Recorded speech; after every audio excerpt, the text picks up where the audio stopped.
Hi, this is Trevor Conquergood, and welcome to this week's R&K Software Club's video for the week. And the topic for this week is about how to split an embroidery design. And I will say that this is a tool that is not used today, perhaps as much as it once was. And that's because the embroidery hoops have gotten bigger and bigger. But even with the biggest of embroidery hoops, you still may want to split a design.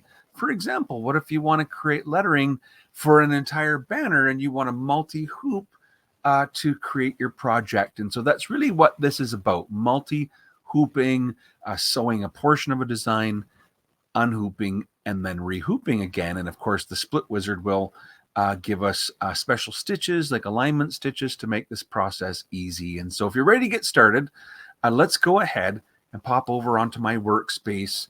And to get started, I guess what I'll do is just go to my Floriani library and look for an embroidery design. Just know that the split wizard will work with stitches. In other words, you don't, if you've got a PES or a JEF or a VP4 or whatever embroidery format it is, you don't need to do the convert to outlines to be able to split it up. The wizard can do it without that. And so if I want to split the design up, probably the first thing I'm going to want to do is determine what hoop I'm using. And so you actually should click here to display your embroidery hoop, and maybe even choose the option below to select your embroidery hoop. And this is where you're going to select, first of all, the format that you use. And so there's a lot of different formats that you could choose. If it's PES or JEF or VP3, whatever, choose that. And then it will give you a list of hoop sizes that are available, of known hoop sizes. Of course, if you've got your own hoop size that's different than these, you know that you can also create new and create your own hoop sizes that are custom. But in this case, I'm just going to select kind of a basic 4x4 inch hoop. And so notice that my sort of 4-inch hoop fits perfectly around this design that we've got opened up. But what if this design was bigger? You know, for example, I'm just going to select it and I'm just going to stretch it so that clearly the design is larger than my 4x4 hoop. And let's just say that I didn't own any other hoop sizes. That was the only size I had to choose from. So I'm just going to make it slightly smaller to make sure it's not too tall. And then essentially you know what needs to happen, right? The program needs to sew the left portion, and then you'll unhoop and rehoop to sew a second portion. And so this is what we're talking about. It's actually, the tool is actually found up here in this sort of purple tool group, your specialty tools. It's called the Split Wizard. And I'm just going to click to open it up. And you'll see that it's a step-by-step wizard. And the first thing is basically just click to get started. And what it does is it analyzes your embroidery design and your embroidery hoop, and it displays it on your screen, and it determines how many hoopings will be required. And so it says to us there'll be sort of like hooping number 1, and then there'll be hooping number 2. So the two sides of your design. And there are some parameters in here that we will be able to adjust.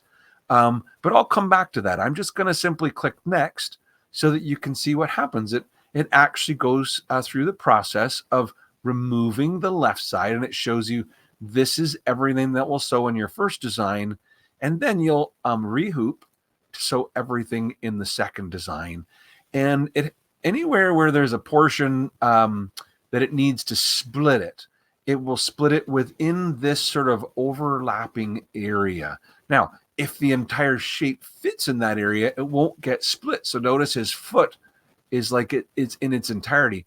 But the gray body, because there's some on both sides, it needs to be split somewhere within this sort of what we call the frame overlap or the mount. And if I want to interact with this, I don't have to say finished. I can also say back. And if I go back, it brings me to step 1, where I could, for example, choose the orientation of the embroidery design. So maybe it helps if you rotate the design. This is at normal, but I could do it upside down.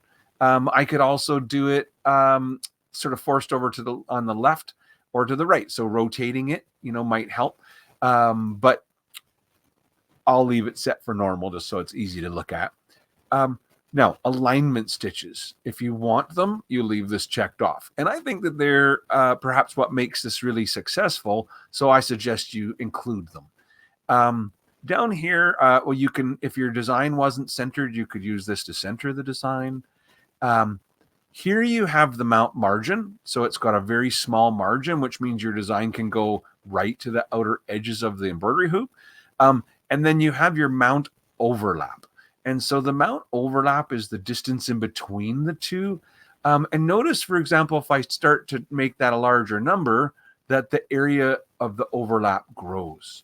And the benefit of that might be, for example, if we made this area large enough, maybe both black eyes could be fit into the same sort of design and not need to be, one eye inside one and one eye inside two. So if I say next, then notice that it splits it again entirely differently. And this time that's everything that will sew in the first sort of frame mount. And then that's everything that would sew in the second one. And so really it's up to you. You can interact with these just by simply saying back, changing the parameters and saying next again. And then, obviously when you're happy with it, you're going to click finish. You do have the ability to click print to get a little, see what the sort of printed legend of it will look like, kind of show you exactly what your design is going to look like. You can scroll through the pages. So it's like instructions, and how you're going to stitch this out. And when you're finally happy with it, you click finish.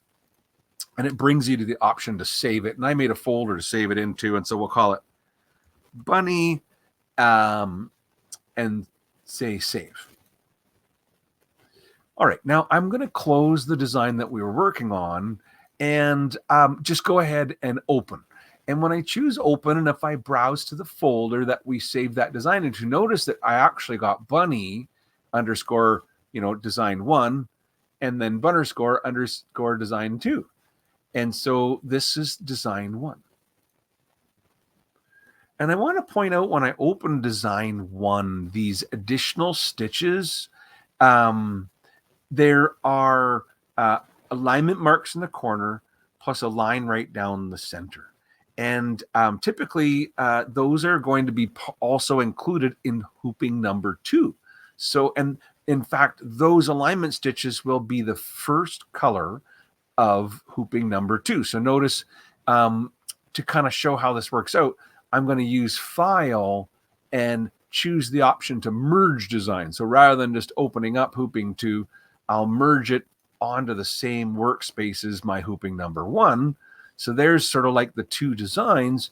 And notice that if I pick up hooping 2 and I kind of bring it over, that there are these alignment marks. And the alignment marks for hooping 2 will be the exact same alignment marks that were in hooping 1. So notice that this corner right here and this corner right here match up. So essentially, these were the last stitches of design number 1, and these are the first stitches of design number 2. And so if you were to rehoop and the first stitches of design number 2 didn't align perfectly, then you know that you either need to use your machine to nudge, if possible, or rehoop if necessary, kind of thing.